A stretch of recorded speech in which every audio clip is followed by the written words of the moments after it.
what you ended up with was a new program structure. So effective September 26th, the new MOU was signed for the SoundCom training program, and it established 8 levels of trainees. Those new classifications, or those new training levels, are Tech 1 through 8. So there is no more installer, and subsequently there is no more technician level. It's now called C-Tech. So you're either, if you're in the SoundCom world, you're either a Tech 1 through 8 or you're a C-Tech. Okay, so that's the big classification change, or the big change there. Tech 5 is equivalent to the old installer classification. All of the installers were reclassified as, and I say were, meaning most of you have already been reclassified. I think the deadline for reclassification is the end of the year. So it started as soon as September 26th, but I believe they have till the end of this year to get everybody reclassified. I'm pretty confident that everybody has already been moved over. So if you were an installer, your classification is now a Tech 5. If you were a technician, your classification is now C-Tech. So some of the MOU highlights, and I know we have some guests from the IBEW on the meeting as well, or attending the meeting. So I in no way, shape, or form pretend to be part of the negotiation process or had an expert on the contract language. I just wanted to highlight a few things, a few important pieces. And if I misspeak or whatnot, please correct me for any of you IBEW reps that are on the call. So the MOU again was effective September 26th. CWs and Cs can work under the SoundCom agreement under a couple of different conditions. All of the SoundCom tech level employees have to be gainfully employed, and that's on a shop-by-shop basis. The classification of CW will not be permitted to do head-end C-Tech work. CWs and CEs shall be paid at their classified rates, working under the SoundCom agreement. Tech 1 through 5, CWs and CEs can work under the SoundCom agreement, and then they establish the ratios there, and you can see that.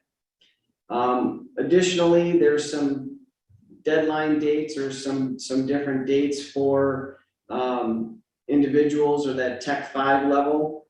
There's some training requirements for the BICSI Copper Level 2. You have to have that by June 1st of 2023. If that Tech 5 wants to be able to supervise up to 2 individuals.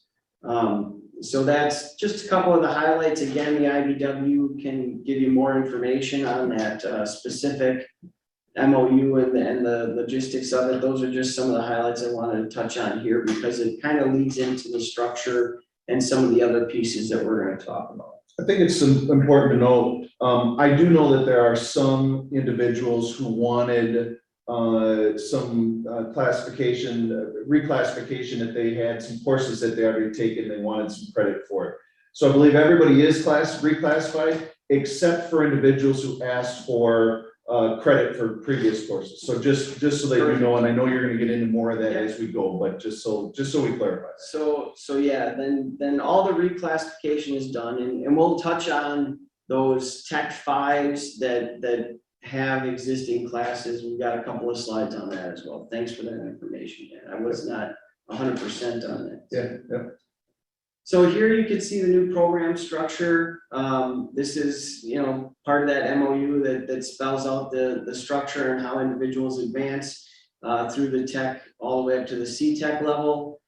Each one of the tiers, you can see what the wage is, the total package is, and then it tells you what you need to do to get to the next tier. So Tech 1 to 2, it's just an hours requirement. Tech 2 to 3, it's also an hours requirement. The rest of the tiers require hours and training credits.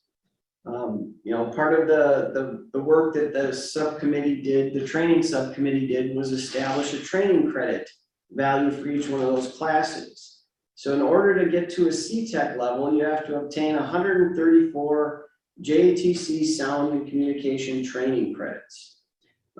That's not the only thing you have to do. The hours is a big piece of that.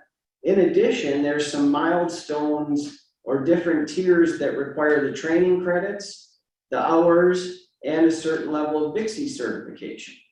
So if you're a Tech 5 and you want to get to a Tech 6, you have to get the hours, the credits, and also obtain the BIXI Copper Level 2 certification, the IN 225.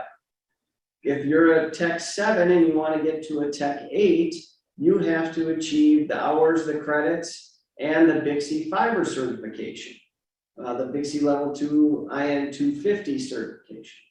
And then Tech 8 to CTech is the hours, the credits, and then obtain the BIXI T 350 certification.